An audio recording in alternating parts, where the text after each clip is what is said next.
तो क्वेश्चन है, क्वेश्चन क्या कहता है कि फॉर एन एपी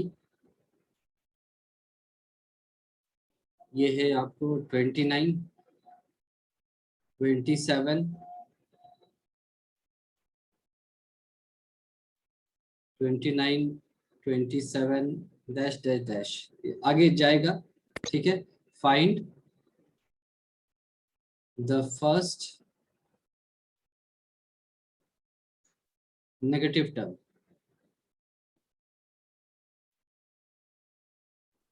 -1। नहीं, वो हमको फाइंड करना है।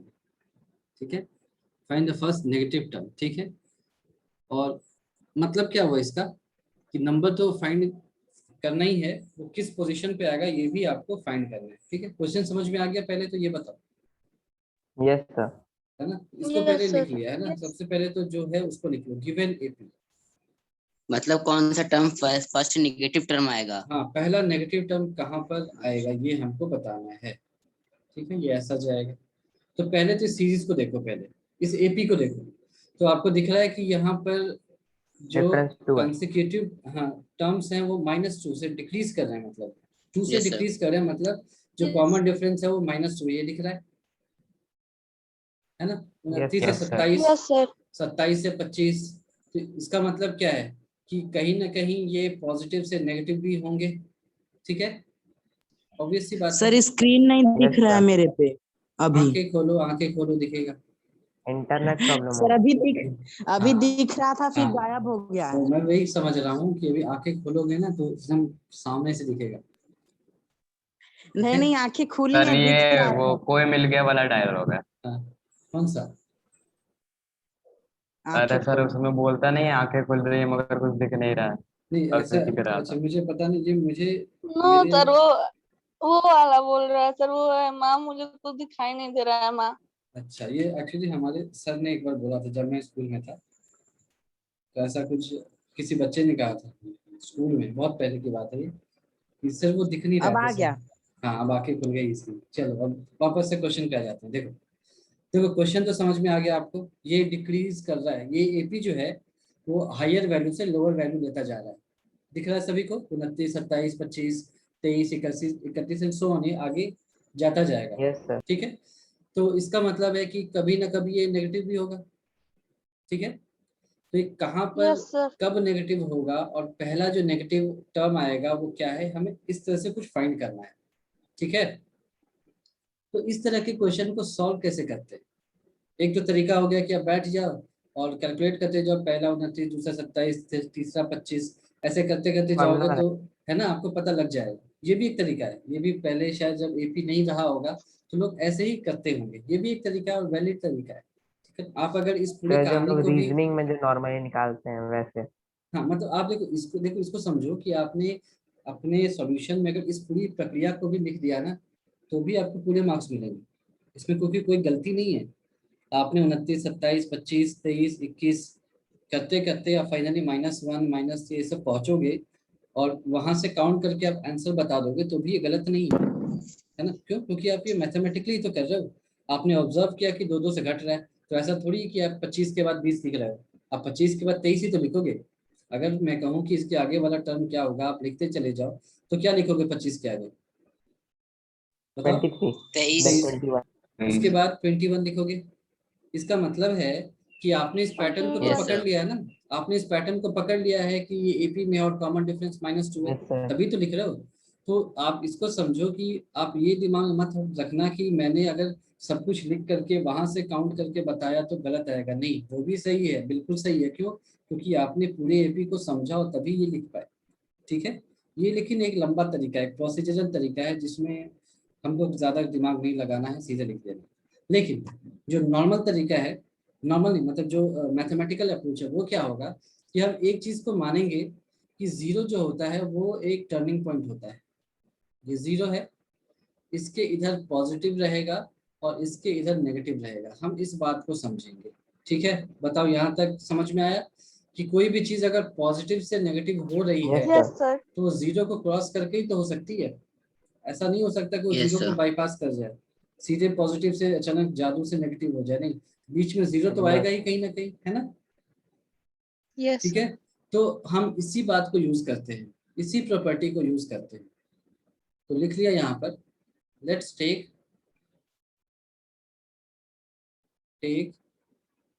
Zero as the turning point, है ना, एज द टर्निंग पॉइंट। ठीक है, तो अगर मैं ये प्रूफ कर दूं, किसी तरह से प्रूफ कर दूं कि मान लो कि 20वां टर्म जो है वो जीरो है, मान लो मैं प्रूफ करता हूँ कि एपी जो है वो डिक्रीज कर रही है, ऐसे ये तो डिक्रीज कर रही थी, ठीक है, और 20वां जो टर्म है 20, ये जीरो आ रहा है, तो इसका मतलब मैं कह सकता हूँ कि जो 19वां टर्म रहा होगा वहां तक सब कुछ पॉजिटिव रहा होगा और 21st टर्म से सब कुछ नेगेटिव हो जाएगा। ये ठीक है, बताओ, यस सर है ना, ये समझ में आया? Yes. कि अगर मैं किसी तरह से ये जस्टिफाई कर दूं कि जो 20वां टर्म है वो पॉजिटिव, वो जीरो है, इसका मतलब 20वें से जस्ट पहले वाला टर्म पॉजिटिव रहा होगा और जस्ट बाद नेगेटिव होगा, क्योंकि ये नीचे जा रहा है, डिक्रीजिंग है। ठीक है, अगर उल्टा होता, अगर ये नेगेटिव से पॉजिटिव जा रहा होता तो हमसे पूछा जाता पहला पॉजिटिव टर्म क्या है, तो फिर हम उसके हिसाब से रिएक्ट करते। तो यहाँ तक की बात समझ में आ गई है सभी को, बताओ? Yes sir. ठीक है, यस सर। ठीक है, तो अगर ये बात समझ में आ गई है तो हम बिल्कुल ऐसा ही करेंगे, जैसा हमने समझा एग्जैक्टली हमने वैसा ही किया। क्या किया कि let nth term of this AP is equal to zero. तो इसका मतलब क्या हो गया, देयरफॉर A1 या AN is equal to zero, this implies A1 plus n minus 1 into D is equal to zero. तो यहाँ से मैं लिख दूं क्या, A1 यहाँ पर क्या है 29 और D क्या है -2 into n minus 1 equal to zero. तो यहाँ से आप -2 इंटू n माइनस 1 को दूसरी साइड ले जाओ, तो 29 क्या हो जाएगा 2 इंटू n 27. माइनस 1, ऐसा हो जाएगा। ठीक है, यहाँ तक सारी बात समझ में आ गई। an जीरो रखा Yes sir. है ना, an की Yes, वैल्यू रख sir. दी, सारे वैल्यूज दे रखे उसको रख दिया। अच्छा, आगे क्या किया, 29 इज इक्वल टू, इसको एक्सपेंड कर दिया 2n माइनस 2, तो यहाँ से आपको 2n की वैल्यू आ चुकी है 31, और होपफुली यहाँ तक सबको दिखाई दे रहा होगा कि 2 टाइम्स Yes, n sir. 31 है। यस सर इसका मतलब n की वैल्यू 15.5 आ रही है क्या, Yes sir. 15.5. 15.5। ठीक है, यहाँ तक समझ में आया आपको, n की वैल्यू 15.5 आएगी। इसका मतलब क्या है कि जो जीरो है वो AP का पार्ट तो नहीं होगा, है ना, वो तो समझ में आ गई बात, यस सर AP का पार्ट तो नहीं होगा। लेकिन अगर ये AP है और यहाँ पर 15.5 है, तो इससे जस्ट पहले वाला टर्म जो AP में होगा वो क्या होगा 15,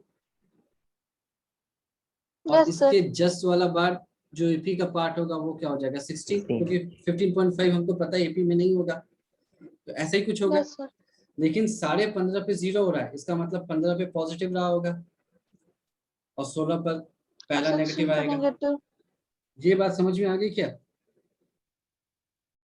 Yes ना, sir. Yes, हम sir. लोग 15 को कैलकुलेट करें. है ना।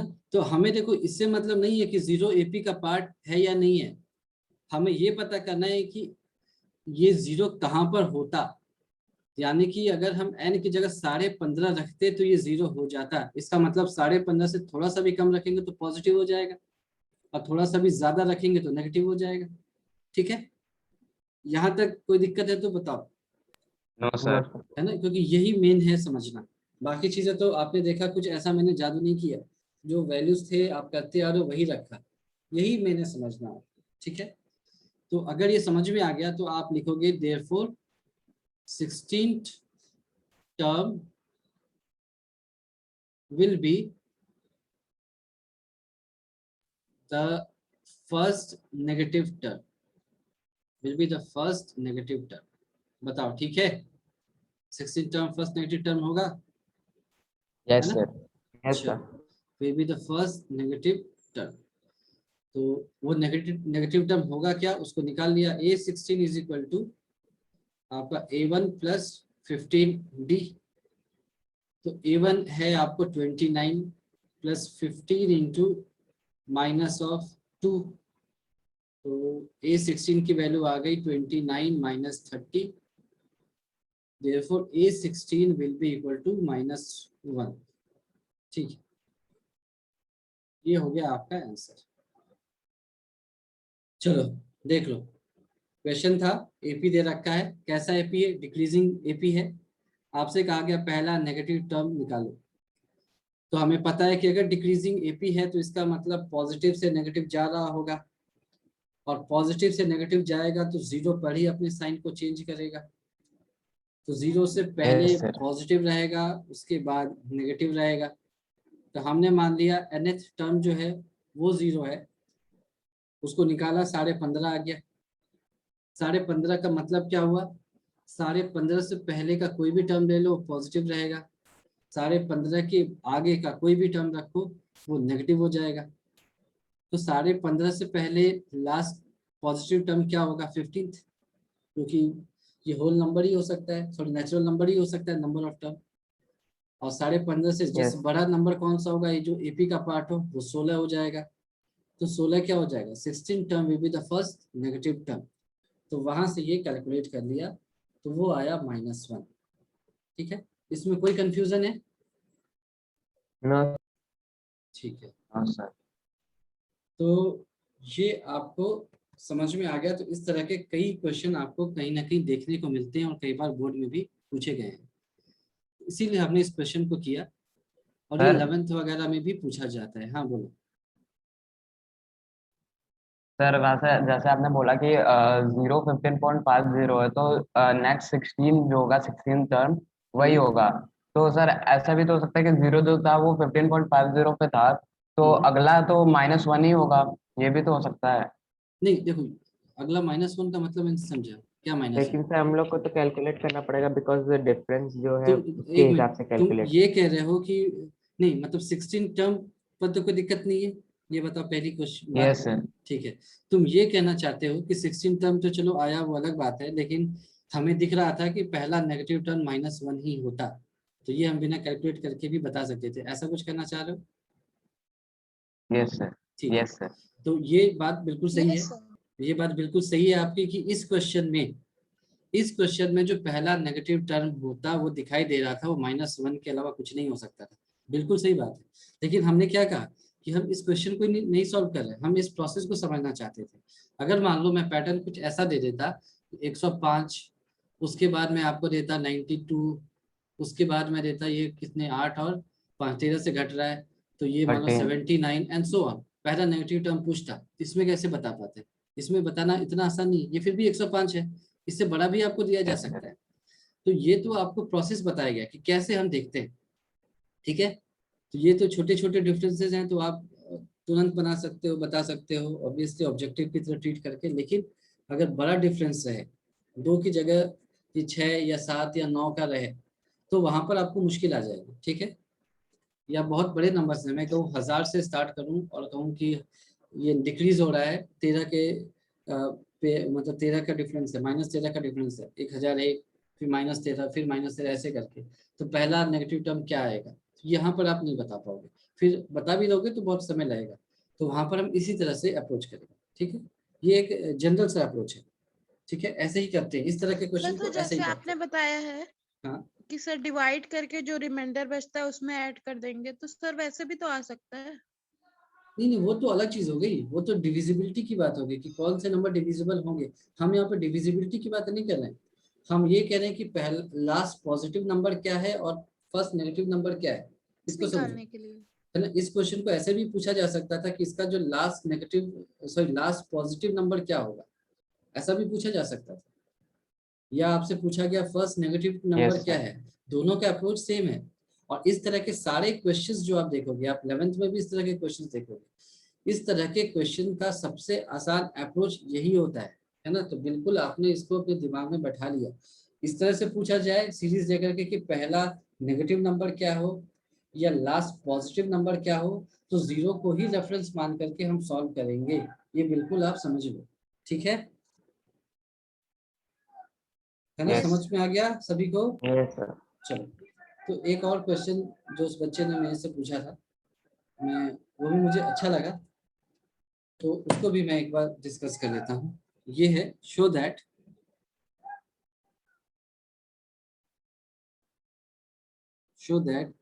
a माइनस बी का होल स्क्वायर फिर a square plus B square and a plus B का whole square are in AP ये दे रहा है। हालांकि ये क्वेश्चन कुछ बहुत कॉम्प्लिकेटेड नहीं है, लेकिन इस तरह के क्वेश्चन शायद हमने नहीं किए हैं। इस तरह के वर्ड्स को देख करके तब शायद हमें कॉम्प्लिकेटेड लगे, इसीलिए हमें ये कॉम्प्लिकेटेड इस तरह के क्वेश्चन नहीं लगे, मैं इसको ले रहा हूँ, ठीक है। तो ये 3 टर्म दे रखा है, आपको कहा गया है कि ये एपी में है कि नहीं, ये बताओ। तो हमारा अप्रोच कैसा होगा, बता सकते हो कैसे करेंगे? सर ब्रैकेट को पहले ब्रेक कर लेंगे। उससे पहले क्या करेंगे? ब्रैकेट को ओपन करेंगे, सही बात है। उससे पहले भी कुछ करेंगे क्या? तो पहले उसका जनरल फॉर्म लिखेंगे। हाँ, जनरल फॉर्म तो नहीं, उसको देखो ऐसे लिखेंगे, लेट सर जो इक्वेट करते हैं a1 is equal to a minus B का whole square, a2 is equal to a square plus B square, है ना, and a3 is equal to a plus B का होल स्क्वायर। ये समझ में आ गया? बताओ। Yes, sir. तो बस यस सर। सॉल्व हो गया। Therefore for the given terms to be in AP, अगर ये जो टर्म्स दे रखे हैं अगर वो एपी में हैं, for the given terms to be in AP, a2 minus a1 should be equal to a3 minus a2। यही तो चाहिए, Yes, sir. Yes, sir. है ना? आपको याद है, Yes. यही हम करते थे शुरू के क्लासेस में भी, ठीक है। Yes sir. Yes, तो sir. बस शुरू हो गए। देयरफॉर a2 माइनस a1 हमने निकाल लिया। a2 माइनस a1 क्या है बताओ? a square plus B square minus a minus B का होल स्क्वायर। ये हो गया आपका a square plus B square minus a square plus B square minus twice of A B. ऐसा हो गया। आगे एक स्टेप बढ़े, इसको लिखा a square plus B square minus of a square minus of B square plus twice of A B, plus a square minus a square plus B square minus B square खत्म। Therefore a2 minus a1 की value आ गई twice of A B. दिख रहा है सभी को? Yes sir. अच्छा, yes sir. अब अगर a3 माइनस a2 भी यही आ जाए तो फिर AP में हो जाएगा, ठीक है। यस तो नाउ a3 माइनस a2 को कैलकुलेट किया, तो ये मेरे ख्याल से a3 है a प्लस बी का होल स्क्वायर माइनस a2 हो जाएगा a square plus B square. ये क्वेश्चन में दे रखा है, इसको एक्सपेंड किया तो a square plus B square plus twice of A B minus a square minus B square plus a square minus a square cancel plus B square से minus B square cancel. Therefore a3 minus a2 की value भी twice of A B आ चुकी है। दिख रहा है आपको? Yes sir. तो फिर तो ये सिंपल है, फिर तो ये सिंपल है ना। तो लिख दिया since a2 minus a1 is equal to a3 minus a2, this implies a1 a2 a3 are in AP। ये हो गया प्रूव्ड, ठीक है। सर नीचे कीजिए एक मिनट।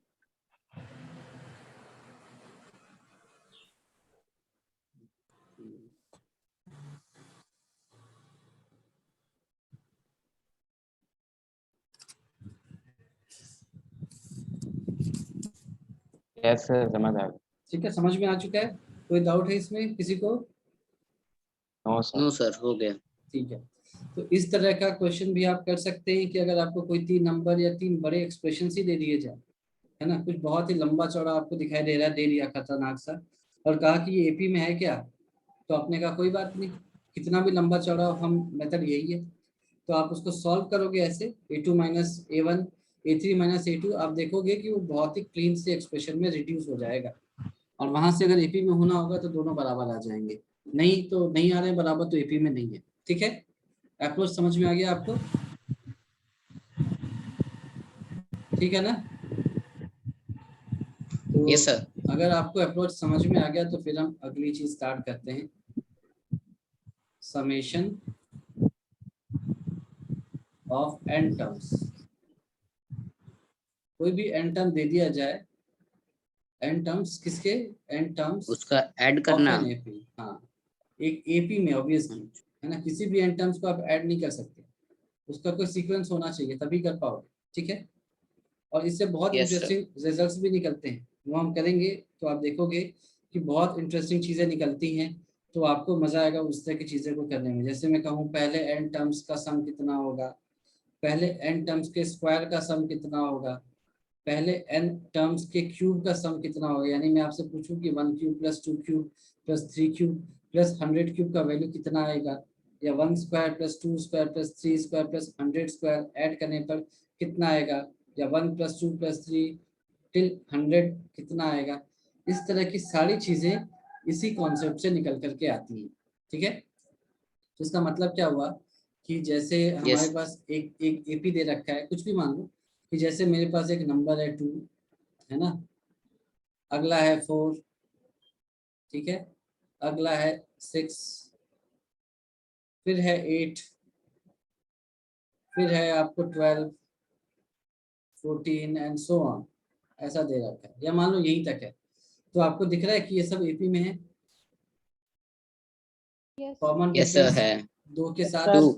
है ना, कॉमन डिफरेंस 2 है, और सारे के सारे मतलब सारे के सारे एपी में मतलब है। एपी में है ये। तो क्वेश्चन यहाँ से क्या बनेगा, बनेगा इन सभी का सम कितना होगा, यानी कि 2 plus 4 plus 6 plus 8 plus 12 plus 14 की वैल्यू आपको निकालनी है, ये कितनी आएगी। इस कॉन्सेप्ट से हम यही सारी चीजें सीखेंगे। ठीक है, तो आप कह सकते हो तो बड़ा आसान है, बैठ गए सॉल्व करने, 14 को 12 में जोड़ दिया, फिर 8 जोड़ दिया, फिर 6, फिर 4, फिर 2, इसमें सीखने की क्या जरूरत है, ये तुम्हें पहले से ही पता था। पर ठीक है, ये तो पहले से पता है, लेकिन अगर इनकी संख्या बढ़ा दी जाए, अगर मैं 14 की जगह इसको लेते जाता 1400 तक, तो फिर तुमको 4-5 दिन लग जाते इसको बैठ करके ऐड करने में, है कि नहीं?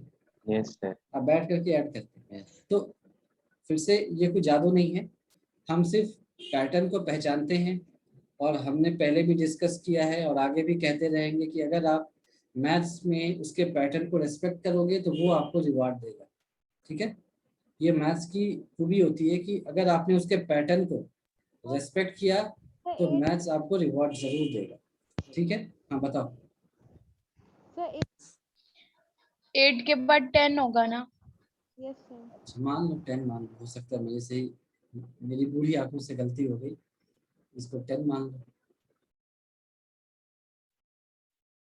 चलो 8 के बाद 10 आएगा, बिल्कुल सही बात है, तो यहाँ पर भी चेंज हो जाएगा 10 और 12। ठीक है, तो चलो अब हम सम पे आते हैं। तो हमने मान लिया कि लेट एन एपी बी कैसा है, आपको एपी दे रखा है, कैसा एपी, जनरल एपी दे रखा है, कैसे, ऐसे A1 और A1 plus D, A2 plus D, A3 plus D, और ये an तक आएगा, तो A1 plus n minus 1 into D, ये एक एपी हमें दे रखा है। ठीक है, समझ में आ गई ये बात?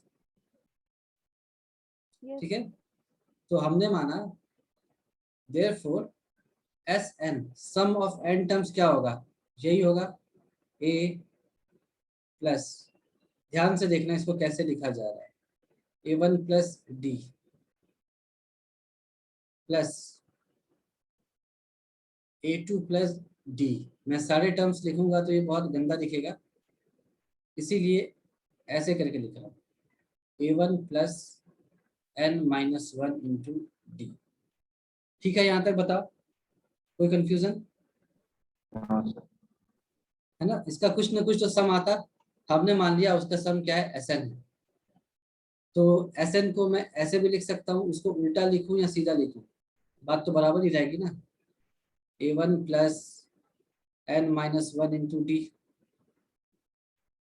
Plus A1 plus n-2 into D plus A1 plus n-3 into D plus आखिरी में A1। इसका भी सम A1 ही रहेगा, दिख रहा है? आप आगे से ऐड करो 1 प्लस 2 प्लस 3 या 3 प्लस 2 प्लस 1, दोनों की वैल्यू तो बराबर ही रहेगी ना, इसमें थोड़ी ना कोई दिक्कत आती है या चेंज होता है। ठीक है, बताओ। Yes sir. यस ठीक है, तो अब बताओ कि यहाँ पर कितने टर्म्स है, n टर्म्स हैं, ऊपर में भी और नीचे में भी। ठीक है, ऊपर में भी n टर्म्स हैं, नीचे में भी n टर्म्स हैं। तो अगर मैं दोनों को ऐड कर दूं, यहाँ पर अगर हमने ऐड कर दिया ऐसे, तो ये क्या बनेगा, 2Sn बनेगा क्या? दिख रहा है सभी को? इसको मैं 2Sn लिख सकता हूँ क्या, Sn प्लस Sn। ठीक है, यस सर। अच्छा, अब इसको अगर मैं ऐसे ऐड करूं तो ये क्या बन जाएगा बताओ? ये भी ऑब्वियसली A1 रहा होगा, ये भी A1 रहा होगा। हाँ, ये क्या बन जाएगा बताओ? तो 2A1 प्लस n-1 d। ठीक है, आप बोल रहे हो ये 2A1 plus n-1 into D बनेगा, ये पहला टर्म आया, प्लस यहां बता दो ये क्या बनेगा?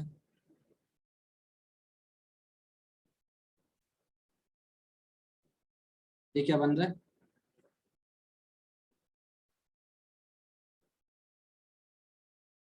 बताओ ये क्या बन रहा है? A1 plus D plus A1 plus n-2 into D, ये क्या बनेगा? 2A1 plus D 2A1 हाँ, plus n-2 into 2D। 2d। नहीं, गलत है, इसको एक्सपेंड करो अलग सर अलग, 2A1 plus 2D और ब्रैकेट में n-2। उसको ओपन करो, ओपन करके फाइनल रिजल्ट बताओ, अलग अलग नहीं। एक A1 के टर्म्स में बताओ और एक D के टर्म्स में बताओ कितना आ रहा है। Sir 2A1 plus ND minus D। कितना होगा? ND माइनस डी कितना होगा? n। n होगा क्या? Yes sir. n minus ND minus 1D ND होगा। सोचो थोड़ा, देखो मैं इसको यहाँ लिख ही देता हूँ, ये क्या आ रहा है, A1 plus D plus A1 plus ND minus 2D, ऐसा आ रहा है, ये आएगा? Yes sir. तो इसमें कुछ मुश्किल है, ये तो बच्चों वाला कैलकुलेशन है। 2A1 प्लस n-1D नहीं आ रहा है क्या? n प्लस 1 माइनस 2, तो प्लस 1 माइनस 2 क्या होता है, -1 ही तो होता है। d माइनस 2D क्या होगा, -d, और n-1D। इसमें कोई दिक्कत है? सर 2A1 and -D तो ठीक है, बट सर ND को 1D कैसे हुआ? 1D कहाँ हुआ ये n है और ये d और -2D क्या हो जाएगा, -d, यही तो Yes, आएगा, sir. ND -d। इसको मैं d कॉमन लूंगा तो यही तो आएगा, इसमें क्या दिक्कत है बताओ? Yes sir. आ रहा है क्या ये सभी का? यस आए? सर। Yes, तो sir. इसको मैं वापस से ऐसा लिख दूं क्या, 2A प्लस n-1D, ऐसे लिख दूं? ठीक है Yes, ना? sir, सही है। Yes, sir. तो अब यस तीसरे सर। तीसरे टर्म को ऊपर नीचे ऐड करके बता दो कितना आ रहा है। जो तीसरा टर्म है ना, इसको भी ऐड करके बता दो कितना आएगा। ये से कर रहे हैं। चलो बताओ।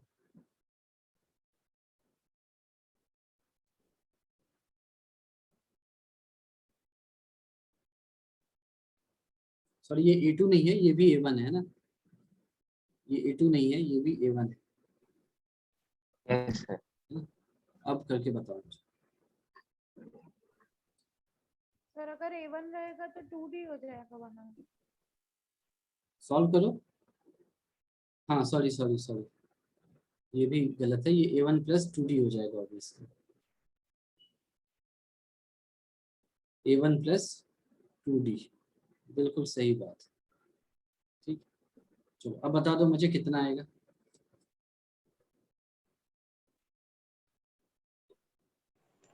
To A plus n minus 1d। ठीक है, Yes, two sir. A one plus 2a1 plus n minus 1 1 into D. into 2. तो सभी का ये आ रहा है क्या, 2A1 plus Yes sir. n minus 1 into D, सभी का आ रहा है। Yes sir. चलो तो इसको भी लिख दिया, फिर ये आगे कैलकुलेट होता जाएगा। अब लास्ट वाला बता दो, जो सबसे लास्ट में हमने छोड़ा है। 2A1 plus n minus 1 two into A d। One N minus 1। Plus n minus. तो आप अगर ध्यान दो तो सभी का सम बराबर आ रहा है क्या, 2A1 Yes, plus, Yes, Yes sir. sir. और इस तरह के कितने टर्म्स बन रहे हैं, 2A1 plus n Nth minus term. 1d, कितने टर्म बनेंगे। एंटर। अच्छा, तो आप कह रहे हो n टर्म्स बन रहे हैं, तो इसको मैं अगर आपको बुरा न लगे तो ऐसा लिख सकता हूँ क्या, n into 2A1 plus n minus 1 into D, ऐसा लिख सकता हूँ क्या, बार बार n Yes, ऐड sir. करने की बजाय ऐसा लिख दूँ। तो Yes, अगले sir. स्टेप में मैं ऐसा लिख सकता हूँ क्या, n/2 into 2A1 plus n minus 1d, yes sir. और फिर इसको मैं ऐसा लिख दूँ, मेमोराइज। ये आपको याद रखना, मेमोराइज, ठीक है, ये आपको बिल्कुल याद रखना, ठीक है। और इसके आगे भी इसका एक